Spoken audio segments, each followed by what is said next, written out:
The emergency meeting room buzzed with angry voices. Council members from 12 different species argued in their various languages. Hyun-soo stood at attention near the wall trying to look invisible. As a military commander, he was required to attend these meetings, but his opinion was rarely wanted. High Counselor Vex Prime, a creature that looked like a walking tree with too many eyes, slammed his thorny hand on the table. The room fell silent. 47 worlds, Vex Prime said, his voice like grinding stone. These ghost ships have appeared near 47 of our worlds in the past 2 days. Our fleets are useless against them. Counselor Thrin Ka, whose blue scales reflected the room's lights, hissed in frustration. Our best weapons pass through them like they are not even there. How do we fight something that exists and does not exist at the same time? Hyun-soo had seen the battle reports. Every council fleet had tried the same tactics. Plasma cannons, particle beams, antimatter torpedoes. Nothing worked. The dark ships absorbed some attacks and let others pass through completely. It made no sense. Perhaps we should try talking to them, suggested Counselor Mordun, a small gray creature with large black eyes. They have not attacked anyone yet. Maybe they want to communicate. The room erupted in angry shouts. Several council members called Mordun a coward. Others suggested throwing him out of an airlock. The council did not negotiate with unknown species. They conquered them or destroyed them. Vex Prime raised his hand for silence again. Commander Hyun-soo, report on fleet readiness. Hyun-soo stepped forward and activated his datapad. All battle groups are at maximum alert. We have positioned our strongest ships around the core worlds. However, sir, our weapons appear ineffective against these vessels. Then we need better weapons, growled Thrinka. What do our scientists say? Dr. Yoonji entered the room at that moment. She looked tired and worried. As the council's top quantum physicist, she had been studying the ghost ships for days without sleep. Counselors, she said, bowing slightly, I have preliminary findings about the unknown vessels. Speak, ordered Vex Prime. Yoonji activated a holographic display. It showed one of the dark ships, but the image kept shifting and changing. These ships exist partially outside our normal spacetime. They can choose which physical laws affect them and which do not. This technology is far beyond anything we understand. Impossible, said Thrinka. We are the most advanced civilization in the galaxy. Nothing surpasses council science. With respect, Counselor, these ships prove otherwise. They use principles of physics that our current theories cannot explain. Whoever built them has achieved something we thought was impossible. Hyun-soo watched the hologram with growing unease. If the Council's technology was inferior, what did that mean for their control over the galaxy? The Council ruled because they were stronger than everyone else. Take away that strength and their empire would crumble. There is something else, Yoonji continued. The ships are broadcasting signals, mathematical sequences that follow patterns we have never seen before. What kind of patterns? Asked Mordun. They appear to be teaching us. The signals start with basic mathematical concepts we already know, then gradually introduce new principles. It is like someone is trying to educate us. The room fell silent. The idea that someone was trying to teach the Council was insulting. They were the teachers, the advanced civilization that brought order to primitive worlds. Show us these signals, demanded Vex Prime. Yoonji manipulated the hologram. Numbers and symbols appeared in the air. They started simple. 1 + 1 = 2. But they quickly became more complex. The symbols changed into forms that hurt to look at. They described mathematical relationships that seemed to twist reality itself. These equations, Yoonji said quietly, they describe how to manipulate space and time, how to exist in multiple dimensions at once, how to transcend the normal limits of matter and energy. Transcend, Hyun-soo felt compelled to speak. What does that mean? It means whoever sent these signals has evolved beyond our understanding of what life can be. They are not just using advanced technology. They have become something fundamentally different. On the other side of the galaxy, Wubin sat in his small apartment on Outer Rim Station 7. As a refugee and former historian, he had no real power or position. But he had something the council members did not: memory. He remembered stories his grandmother used to tell. Stories about the old days before the council controlled everything, back when humans had their own worlds and ships and dreams. The news broadcasts were full of reports about ghost ships. The reporters called them unknown vessels and mysterious threats. But Wu Bin looked at the blurry images and felt his heart skip a beat. He had seen those symbols before. Not in person, but in old photographs his family had hidden away. Pictures of human ships from the early days of space travel. The markings were different, more advanced, but the basic style was the same. Wu Bin walked to his storage cabinet and pulled out a small metal box. Inside were the few family treasures he had managed to save. Photos, documents, and one very special item, a piece of hull plating from the last human colony ship. He held the plating up to the light. The metal was ordinary, but etched into its surface were symbols. Symbols that matched the ones on the ghost ships. His hands shook as he set the plating down. Could it be possible? Had humans survived their disappearance 800 years ago? Were they the ones in the ghost ships? If so, they had changed. The humans in his grandmother's stories were clever and brave, but they were still normal people. They could not make ships that existed halfway outside reality. They could not teach mathematics that redefined the universe. What had happened to them during their long absence? Where had they gone? And most importantly, why had they come back now? Wu Bin looked out his small window at the stars. Somewhere out there the ghost ships waited. Whether they were human or something else entirely, they represented a threat to the Council's power. And maybe, just maybe, they represented hope for everyone the Council had conquered and enslaved. The old man smiled for the first time in years. Change was coming to the galaxy. After 8 centuries of Council rule, something new was happening. Something that might finally set the oppressed free. The mathematical signals continued broadcasting across known space. Each day they became more complex, teaching concepts that challenged everything the Council thought they knew about reality. And in the darkness between stars, more ghost ships appeared. They were no longer alone. The mathematical signals stopped. Across the galaxy, scientists and military officers stared at their monitors in confusion. For 2 weeks, the ghost ships had been broadcasting their strange lessons. The signals had become part of the background noise of space. Now there was only silence. Nara felt the change immediately. She had been listening to the signals every day from her hiding place on mining platform Delta 7. As one of the few surviving humans from the old colony worlds, she understood things others did not. The silence was not empty. It was waiting. She pressed her ear against the cold metal wall of her quarters. In the distance, she could hear the mining machines working. They never stopped. Day and night, they dug precious metals from the dead planet below.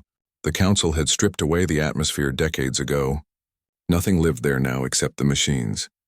Nara closed her eyes and tried to remember what her father had taught her about the old days. Before the Council. Before the humans left. He had told her stories about the great ships that carried their people to the stars. Ships that could travel between dimensions. Ships that were more than metal and circuits.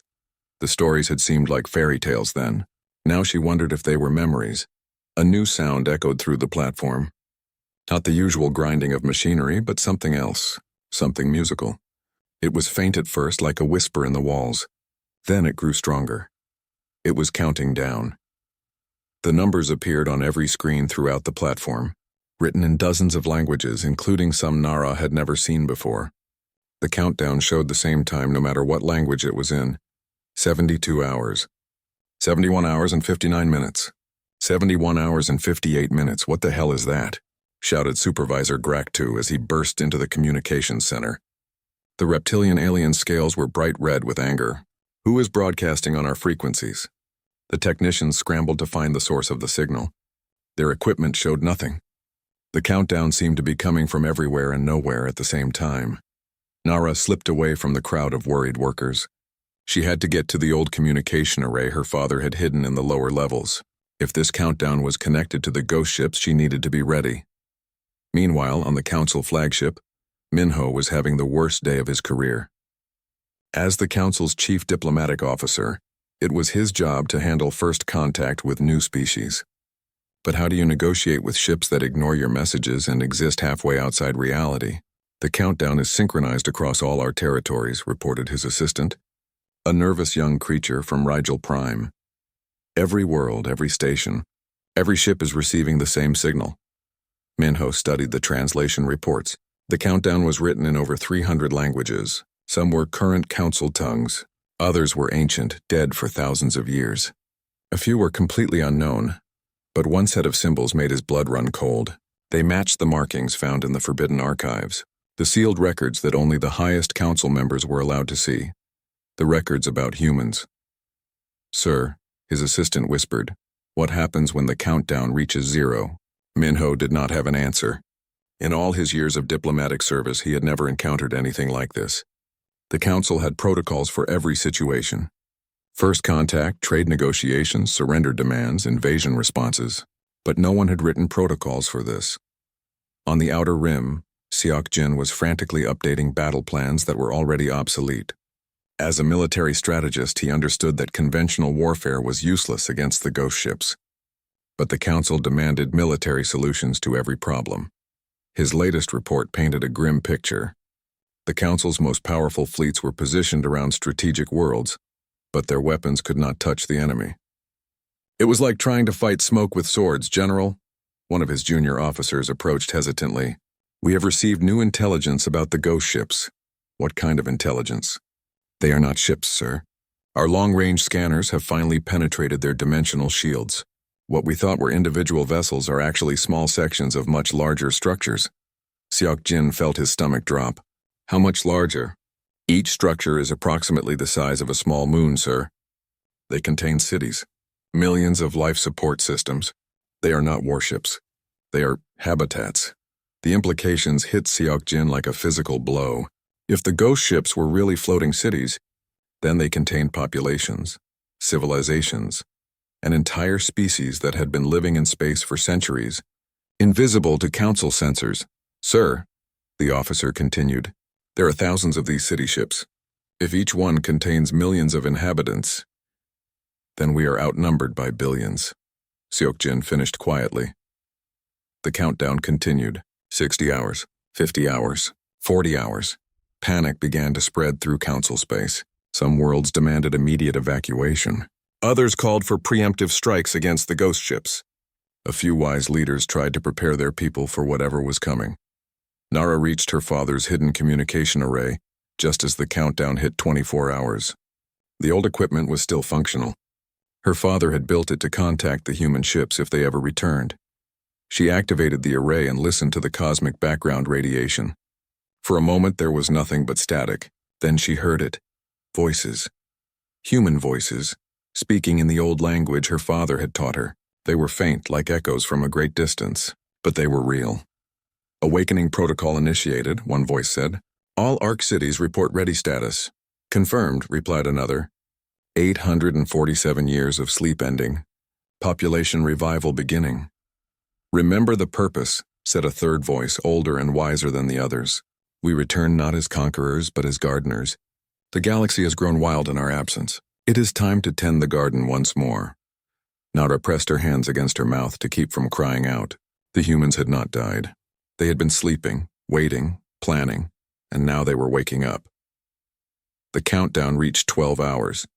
Across the galaxy, the Council's finest minds worked desperately to understand what was happening. Their computers calculated millions of possibilities. Their scientists proposed dozens of theories. None of them guessed the truth. In the space between dimensions, massive structures began to solidify. What had appeared as ghost ships were revealing their true nature. City-sized vessels materialized from folded spacetime. Each one was a masterpiece of engineering that made Council technology look primitive. These were the ARC cities. Humanity's greatest achievement.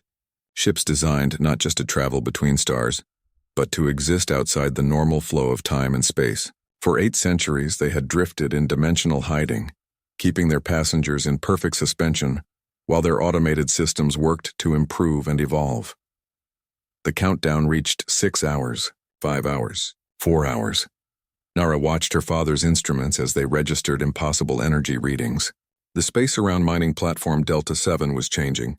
Reality itself was being reshaped by technologies beyond her understanding. 3 hours, 2 hours, 1 hour. Throughout Council space, alarms blared. Emergency broadcasts told citizens to remain calm and follow official instructions. But the officials had no instructions to give. They were as confused and frightened as everyone else.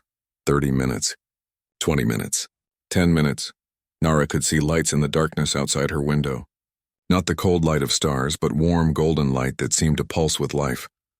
5 minutes, 4 minutes, 3 minutes. The voices on her father's radio grew stronger. She could hear the sounds of activity in the background. Machinery humming to life. People moving with purpose. 2 minutes. 1 minute. Awakening protocol complete, announced the wise voice from the radio. All passengers successfully revived. Welcome back to the waking world, children of Earth. The countdown reached 0, and across the galaxy humans opened their eyes for the first time in 847 years. The first human to appear on the Council's main view screen was not what anyone expected. Dong-hyun looked perfectly normal at first glance. He had the basic human features the old records described. 2 arms, 2 legs, a face with eyes and mouth in the expected places. But something was wrong with the way he moved. His body seemed to exist in multiple places at once, creating a faint afterimage effect that hurt to watch. "Greetings, Galactic Council," Dong-hyun said. His voice came from every speaker on the flagship simultaneously, even though his lips barely moved. "We are the children of Earth. We have returned." High Counselor Vex Prime stood slowly. His tree-like body creaked with age and anger. "Unknown vessels, you are trespassing in Council space. Identify yourselves and state your intentions." Dong-hyun smiled. The expression was gentle, almost sad. "We are not unknown to you, High Counselor. Your people forced us to leave our homes 800 years ago. You declared us too dangerous to exist alongside civilized species." "Impossible," hissed Counselor Thrin-Ka. "Humans are extinct. We have records." "You have records of our departure," Dong-hyun corrected. "We chose exile over war. We left your galaxy to become something better than what we were." "Better?" Vex Prime's voice dripped with scorn. "You are still the same primitive species that barely knew how to build crude spacecraft." Dong-hyun's form flickered. For a moment he appeared to be standing in multiple locations around the council chamber. Some members gasped and stepped backward. "We have evolved, Counselor. While you remained static, trapped in your cycles of conquest and domination, we chose transformation. We became more than our biology." To demonstrate his point, Dong-hyun reached toward a metal bulkhead. His hand passed into the wall as if it were made of water. He pulled out a handful of molecules and began reshaping them in his palm. The metal flowed like liquid, forming itself into a perfect crystal sculpture. "Matter manipulation," whispered Dr. Yoon-ji from her position near the wall. "He is controlling atomic bonds with his mind." "Not just my mind," Dong-hyun said, hearing her despite the distance. "My consciousness has been expanded beyond the limits of individual thought. I am connected to all humans across all our ARC cities. We think and act as one when necessary." The implications hit the council members like physical blows. If humans could share consciousness, they could coordinate perfectly across vast distances. No communication delays, no confusion or misunderstanding. They would fight as a single organism with billions of parts. "What do you want?" demanded Vex Prime. "Justice," replied a new voice. Another human appeared on the screen beside Dong-hyun. Yu-jin was female, with silver hair that seemed to move on its own. Her eyes held depths that suggested she could see through time itself. "For 8 centuries we have watched you destroy worlds and enslave species," Yu-jin said. "Your empire is built on suffering. You strip mine planets until they are dead rocks. You force weaker species into bondage. You call this civilization. We bring order to chaos," Thrin-Ka protested. "Without the council, the galaxy would be overrun by primitive barbarians." "You bring nothing but pain," Yu-jin said quietly. Her voice carried absolute certainty. "We have seen every crime you have committed, every world you have destroyed, every species you have broken. We remember it all." A third human joined them on the screen. Jae-sung appeared to be older than the others, though age was clearly a relative concept for these evolved beings. When he spoke, his words seemed to come from the air itself. "Demonstration," he said simply. The lights on the council flagship flickered, then every weapon system shut down. Not damaged or destroyed, just turned off. The massive plasma cannons that could crack planets went silent. The shield generators that protected the ship powered down. "How?" Hyun-soo gasped. "We understand matter and energy in ways you cannot imagine," Jae-sung explained. "Your weapons work by releasing energy through specific chemical and nuclear reactions. We have simply convinced those reactions to stop occurring." Throughout the fleet, the same thing was happening. Every council ship found itself defenseless. Their crews ran frantically through emergency procedures, but nothing worked. The humans had not attacked them. They had simply made their weapons irrelevant. "This is what evolution looks like," Dong-hyun said. "You still think in terms of crude force? We have transcended the need for violence." On mining platform Delta 7, Nara watched through her window as impossible things began to happen. The dead planet below was changing. Where there had been only barren rock and toxic atmosphere, green was appearing. Plants were growing at impossible speeds, spreading across the planet's surface like a living wave. "How is this possible?" she whispered. The answer came from her father's radio. "Planetary restoration," said a gentle human voice. "We are healing the damage your council has done. Every dead world will bloom again. Every poisoned atmosphere will be cleansed." Nara pressed her face against the window. She could see the atmosphere itself changing color. The toxic yellow clouds were becoming clear and blue. For the first time in decades, she could see the planet's surface without protective filters. On the main view screen, Yu Jin was continuing to speak to the council. "You have a choice," she said. "You can accept that your time as rulers is over, or you can resist and be removed from power. We prefer the first option. You threaten us?" Vex Prime's branches rustled with rage. "We offer you opportunity," Yu Jin corrected. "You can join us in creating a better galaxy. Learn from us. Evolve beyond your current limitations. Many of your subject species have already chosen this path."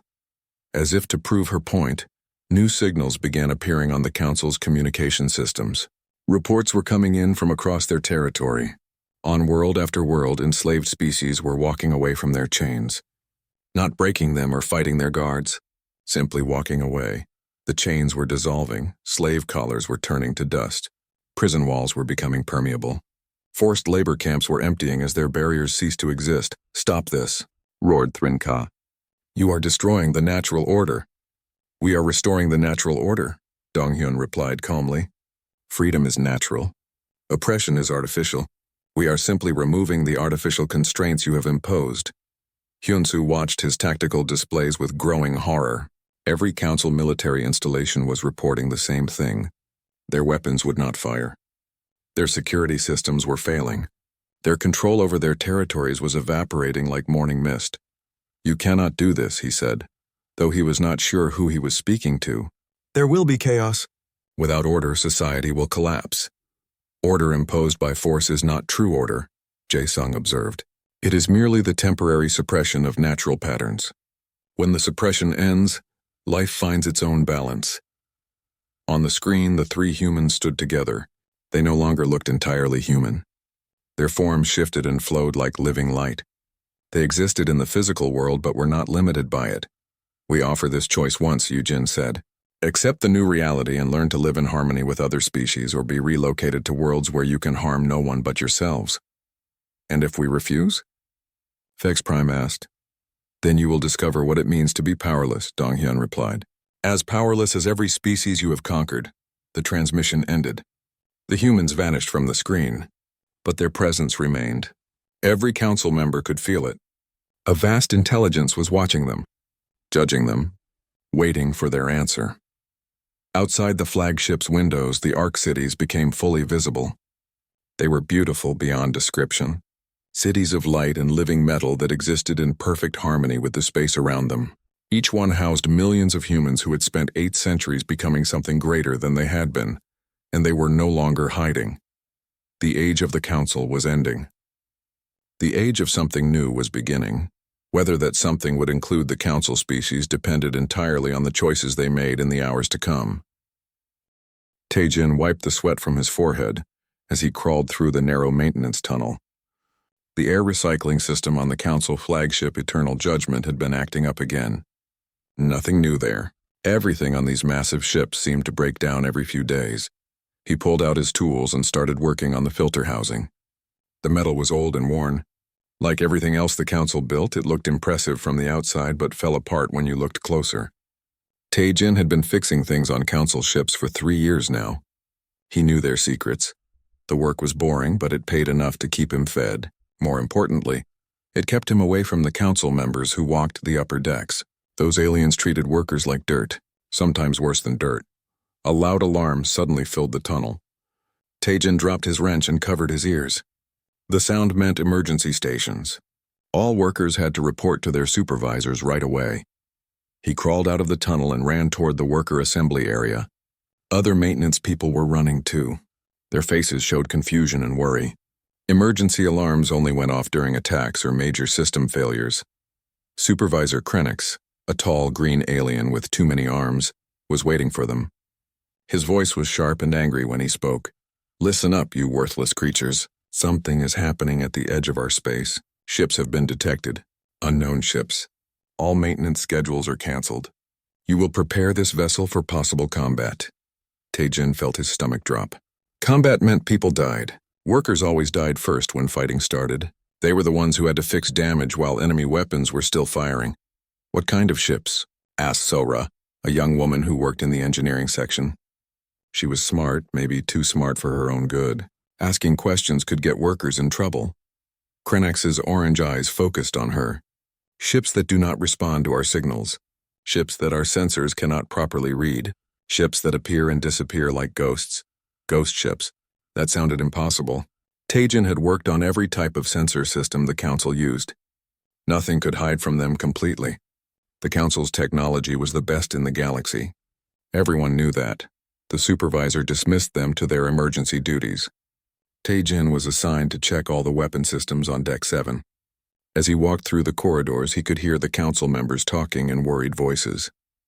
That was unusual. Council members never showed worry about anything. He reached the weapon control room and started running diagnostics. Everything looked normal. The plasma cannons were charged and ready. The shield generators were working at full power. Whatever these ghost ships were, the Eternal Judgment could handle them. But as Taejin worked, he noticed something strange in the computer logs. Someone had been accessing old database files, really old files. Files from before the Council took control of this part of space. His curiosity got the better of him. He opened one of the files. It was a star chart from 800 years ago. Back then, this region of space had been different. There were colonies here that no longer existed, planets that had been strip-mined until nothing was left. One name caught his attention: Earth. He had heard that name before, but could not remember where. The file said Earth was the home planet of a species called humans. The entry was marked as extinct, but the date was strange. It said humans had disappeared, not died. Taejin dug deeper into the old records. He found references to human ships leaving their space. Not running away from a battle, just leaving. All of them. Millions of humans had packed up and gone somewhere else. The records did not say where. A new alarm interrupted his reading. This one was different. Not an emergency alarm, but a contact alert. Something was approaching the ship. He ran to the nearest observation deck. Through the thick windows, he could see other Council ships in the distance. Their lights blinked in formation patterns. Everything looked normal, then he saw it. A dark shape moved between the stars. It was huge, bigger than any ship he had ever seen. But it was wrong somehow. The light from distant suns seemed to bend around it. Sometimes he could see it clearly. Other times it looked like it was not really there. The shape moved closer to the Council fleet. Taejin watched as the flagship's main guns turned toward it. Bright plasma bolts shot across space. They should have hit the dark ship and destroyed it. Instead, the weapon fire passed right through it like it was made of shadows. More dark shapes appeared. Dozens of them. They surrounded the Council fleet but did not attack. They just waited. Watching, Taejin felt a chill run down his back. These ships were not like anything in the Council databases. They moved wrong. They looked wrong. They existed in a way that made his brain hurt to think about. He ran back to the computer terminal and searched for more information about humans. The records were mostly deleted, but he found fragments, pieces of reports and scientific studies. One fragment made him stop breathing for a moment. It was a translation of human writing. The symbols were simple but elegant. They looked almost familiar, like something he had seen recently but could not place. Then he remembered. The dark ships outside had markings on their hulls. Strange symbols that the Council computers could not identify. Symbols that looked exactly like the human writing in the old files. Taejin stared at the screen. If these ships belonged to humans, then humans were not extinct. They were still out there. They had been out there for 800 years, and now they had come back. The lights in the room flickered. Through the walls, he could hear the ship's engines changing pitch. The Eternal Judgment was preparing to move. But where could they go? The dark ship surrounded them completely. On the computer screen, the human symbols seemed to glow with their own light. Tae-jin reached out to touch the screen, but his hand was shaking. Whatever was about to happen, he knew his life was about to change forever. The Council's perfect order was about to face something they had forgotten existed, something they thought they had gotten rid of a long time ago. The humans had returned. 6 months had passed since the humans emerged from their long sleep. The galaxy had changed in ways that made old maps useless. Tae-jin stood on the observation deck of New Harmony Station, watching ships come and go in the busy spaceport. Most of them belonged to species that had been slaves under the Council. Now they traveled freely, trading and exploring without fear. The station itself was a miracle of human engineering. It had grown from nothing in just 3 weeks, shaped by humans who could manipulate matter like clay. The structure existed in multiple dimensions, making it larger inside than outside. Tae-jin still did not understand how it worked, but he was grateful it existed. "The Vegan delegation has arrived," said Sora, joining him at the window. She wore the blue uniform of the new Galactic Cooperation Assembly. Her job was to help former Council species adapt to their new reality. "How are they doing?" Tae-jin asked. "Better than expected. The younger Vegans are eager to learn human techniques. The older ones are struggling with the changes." That was the pattern everywhere. Younger members of Council species adapted quickly to the new galaxy. They embraced the chance to evolve beyond their old limitations. The older generation often retreated to their homeworlds, clinging to familiar ways. "Any word from the Council leadership?" Tae-jin asked. Sora's expression darkened. High Counselor Vex Prime and his inner circle are still in the isolation sector. They refuse all contact with humans or the Assembly. They call it temporary containment, but everyone knows it is really exile. The humans had been true to their word. Council leaders who refused to change had been relocated to a cluster of worlds in an isolated star system. They had everything they needed to survive and build their own society. They just could not leave or harm anyone else. Many of their former subjects considered it too merciful. "And the ones who chose to stay?" Tae-jin asked. "They are learning," Sora said with a small smile. "Slowly, but they are learning." Through the station's windows, they could see one of the Arc cities hanging in space like a jewel. HFY City, the first to make contact with former Council worlds. It was beautiful beyond description, its living walls shifting colors like aurora. Inside that city, the real work of transformation was happening. Boram walked through the Cultural Exchange Center, checking on the day's activities. As a human diplomat, her job was to help non-humans understand what humanity had become. It was not easy work. "The Rigelian students are having trouble with the consciousness-sharing exercises," reported her assistant, a young woman named Jin A. "They keep trying to maintain individual barriers." "That is normal," Boram said. "Most species are taught from birth to keep their thoughts private. Learning to share consciousness safely takes time." She entered the main classroom where a dozen Rigelians sat in meditation poses. Their teacher, a human named Gite, moved among them with infinite patience. "Do not try to force the connection," Gite was saying. "Let your awareness expand naturally. Feel the presence of your classmates without losing yourself." One of the Rigelians, a middle-aged male with silver skin, raised his hand. "Master Gite, I still do not understand the purpose. Why would anyone want to share their thoughts?" Gite smiled. "Because isolation is an illusion. All consciousness is connected at the deepest level. When you learn to perceive that connection, you understand that harming others is harming yourself. Helping others is helping yourself. But what about privacy? Individual identity? They remain," Gite assured him. "Consciousness sharing does not erase the self.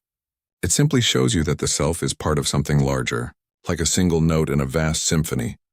Boram nodded approvingly. Gite had a gift for explaining complex concepts in simple terms. Not all humans were good teachers despite their advanced evolution. She moved on to the next classroom, where physical transformation techniques were being demonstrated. This was always the most challenging part for newcomers.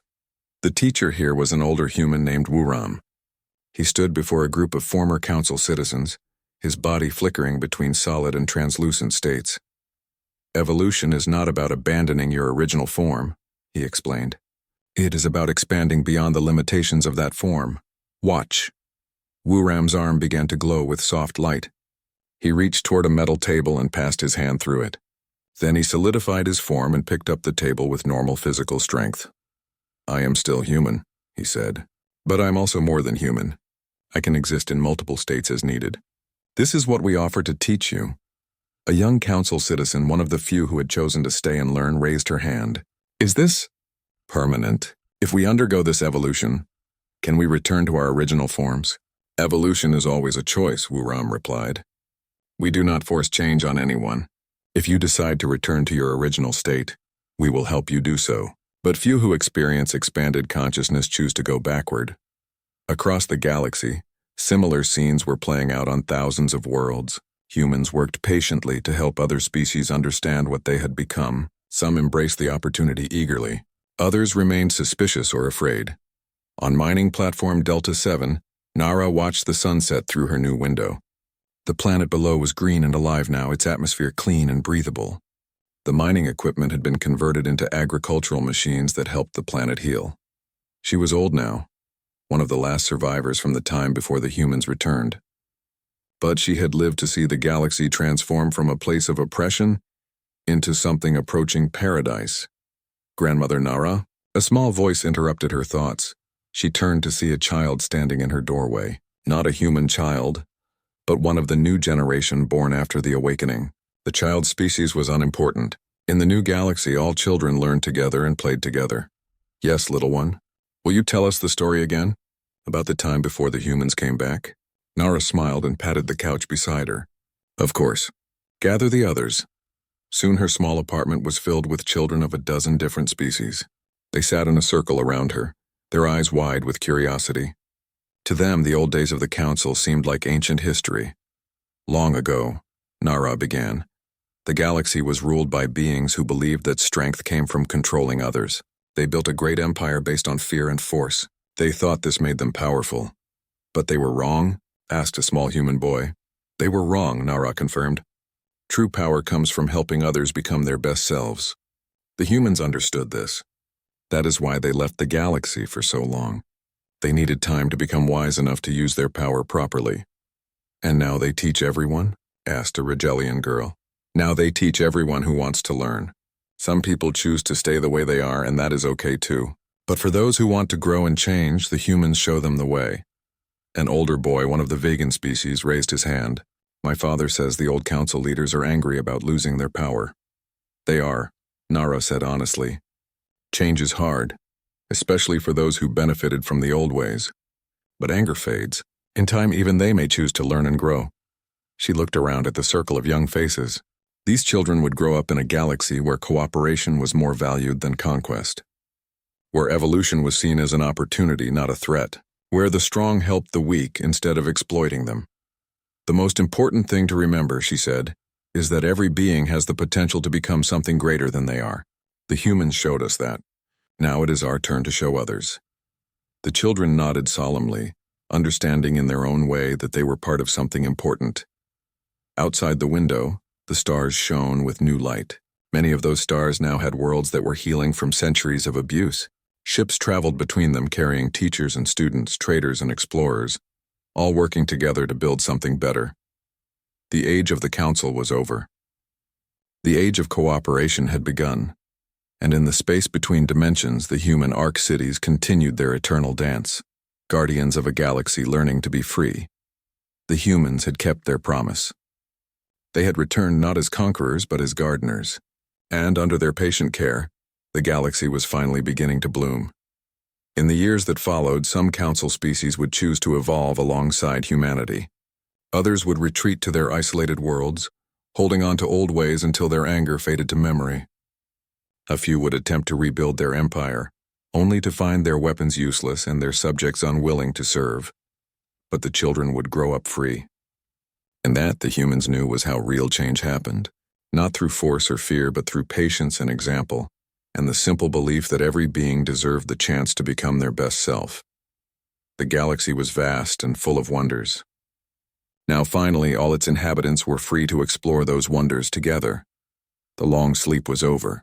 The real journey was just beginning.